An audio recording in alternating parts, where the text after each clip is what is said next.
los 11 discípulos fueron a Galilea, a la montaña que Jesús les había indicado. Cuando lo vieron, lo adoraron, pero algunos dudaban. Jesús se acercó entonces a ellos y les dijo: «Se me ha dado toda autoridad en el cielo y en la tierra. Por tanto, vayan y hagan discípulos de todas las naciones, bautizándolos en el nombre del Padre, y del Hijo, y del Espíritu Santo, enseñándoles a obedecer todo lo que les he mandado a ustedes. Y les aseguro que estaré con ustedes siempre, hasta el fin del mundo».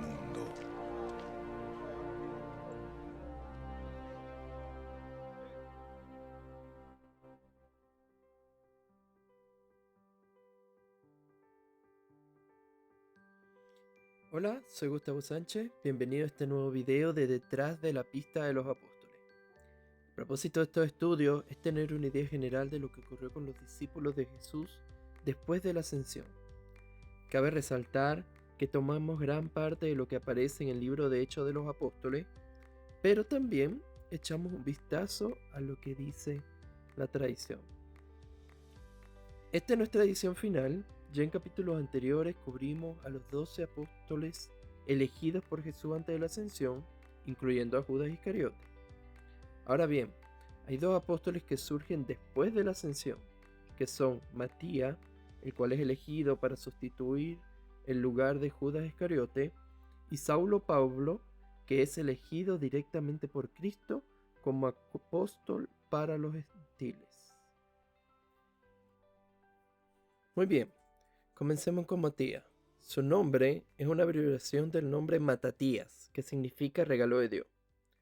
Si pensamos en entregas anteriores de Detrás de la pista de los apóstoles, hay otro personaje cuyo nombre significa también regalo de Dios, y ese es Mateo.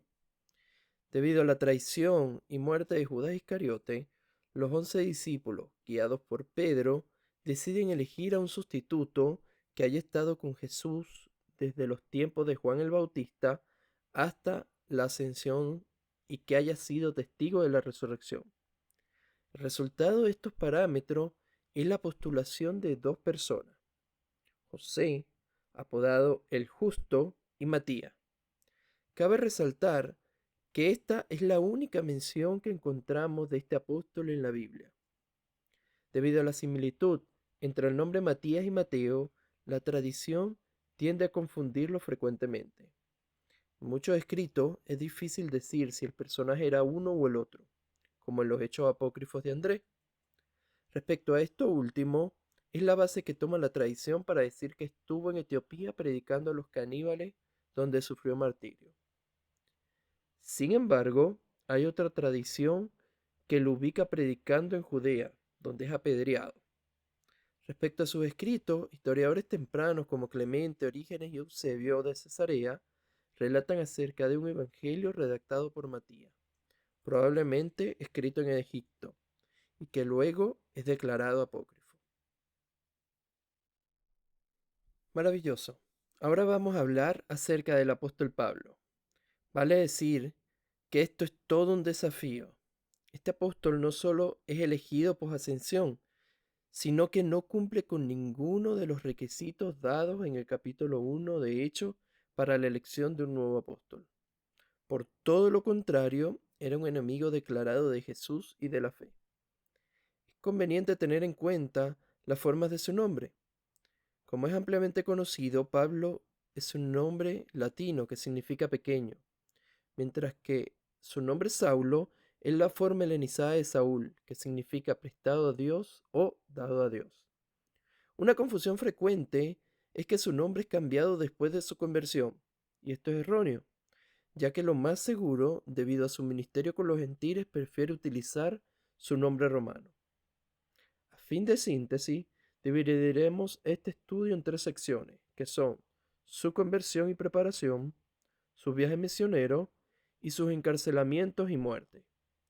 Hay que aclarar que hacer un resumen biográfico de la vida de Pablo implicaría varias sesiones y un estudio aún más exhaustivo. Pero este video solo está dirigido a darnos un pequeño bosquejo de su vida. Comenzaremos con su primera aparición en el libro de Hechos de los Apóstoles, que se da en Hechos 7:58 y 8:1, donde se describe que aprueba la lapidación de Esteban.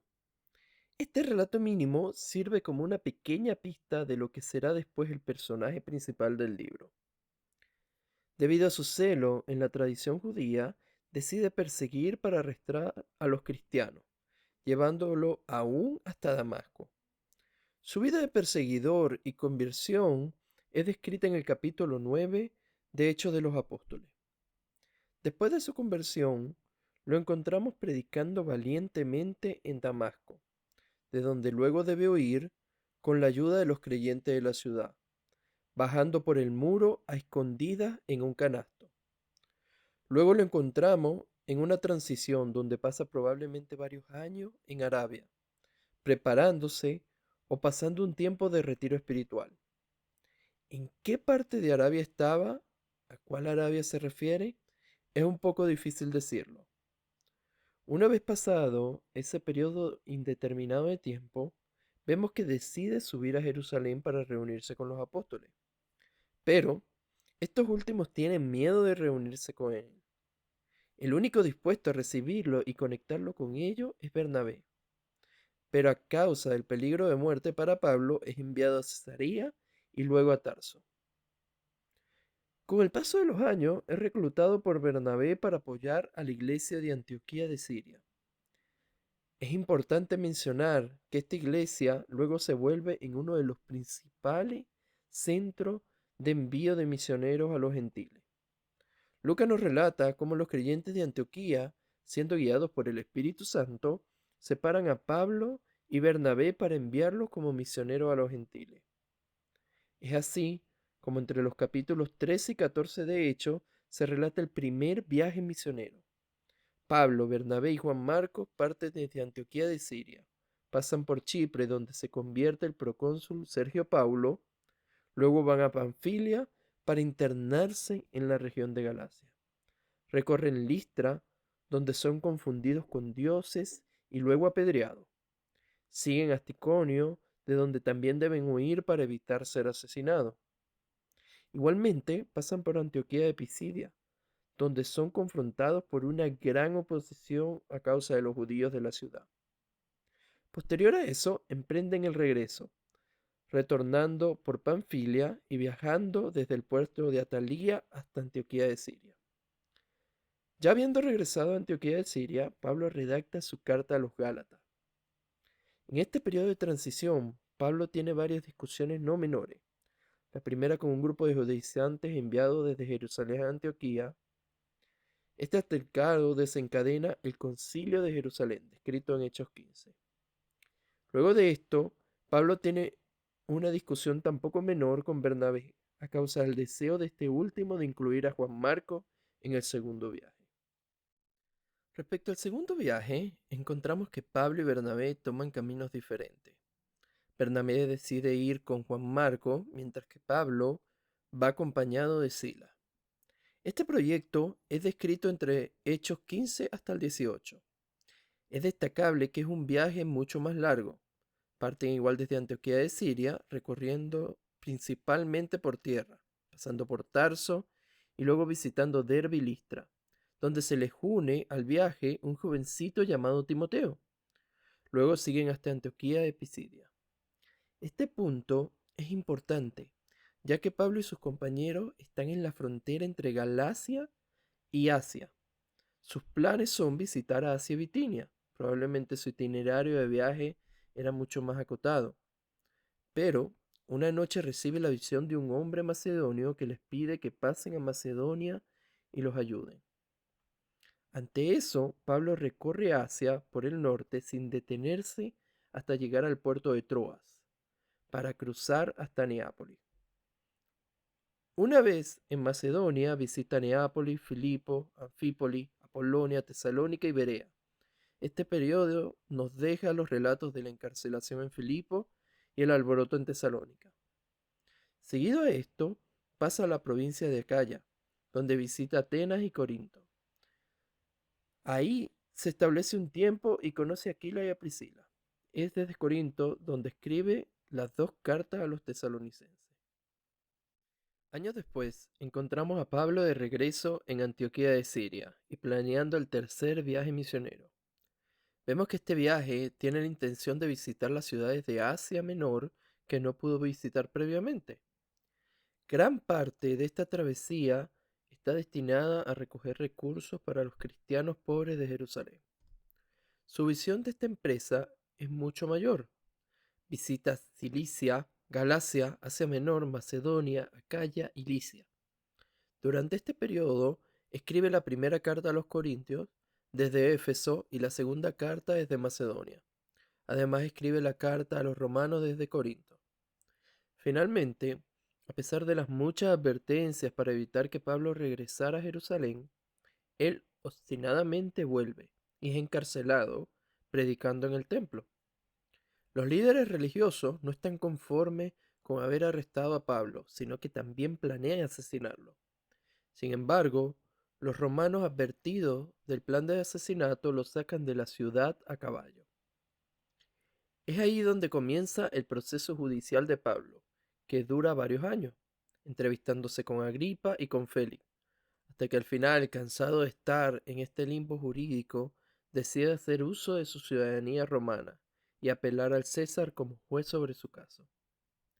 Es así como en el libro de Hechos de los Apóstoles, capítulos 27 y 28, nos describe el viaje de Pablo desde Cesarea hasta Roma como prisionero. Es un recorrido realizado mayormente en barco, terminando en un naufragio del cual él y la tripulación son salvados milagrosamente. Además de esto, es mordido por una serpiente y sobrevive. Una vez cercano a la ciudad de Roma, es recibido por los creyentes de la ciudad, que habían recibido su carta pero que nunca lo habían conocido personalmente. Para concluir, Lucas en hecho nos dice que Pablo está esperando su audiencia con César, viviendo en una casa alquilada y que se le permitía recibir visita. Durante este encarcelamiento en Roma podemos identificar la redacción de las cartas a los Efesios, Filipenses, Colosenses y Filemón. En cuanto a lo que podemos recoger de la tradición, Clemente de Roma en el año 96 nos dice que Pablo fue liberado. Como apoyo a esto, tenemos la confianza del mismo apóstol, manifestada en sus cartas donde dice que sería liberado prontamente. El hecho que no tenemos ninguna evidencia que afirme su muerte durante este periodo también viene a fortificar esta teoría. Y la redacción de epístolas atribuidas a él. De hecho, el mismo Clemente afirma que cumplió su deseo de llevar el mensaje del Evangelio hasta España. Esta tradición es apoyada por Eusebio y por el fragmento Muratori. El itinerario, fechas y relatos de este viaje no la tenemos, pero se estima que en este periodo escribió la primera carta a Timoteo desde Macedonia y la carta a Tito desde Nicópolis, en Acaya. Para finalizar, la tradición afirma que después de 3 años de su liberación es apresado nuevamente a causa de la gran persecución desatada por Nerón en la ciudad de Roma. De este periodo obtenemos la segunda carta a Timoteo, esta vez desde una cárcel romana, no tan esperanzado de su liberación, sino más bien expectante de la pena capital. Todo esto lo vemos reflejado en el tono sombrío de la carta.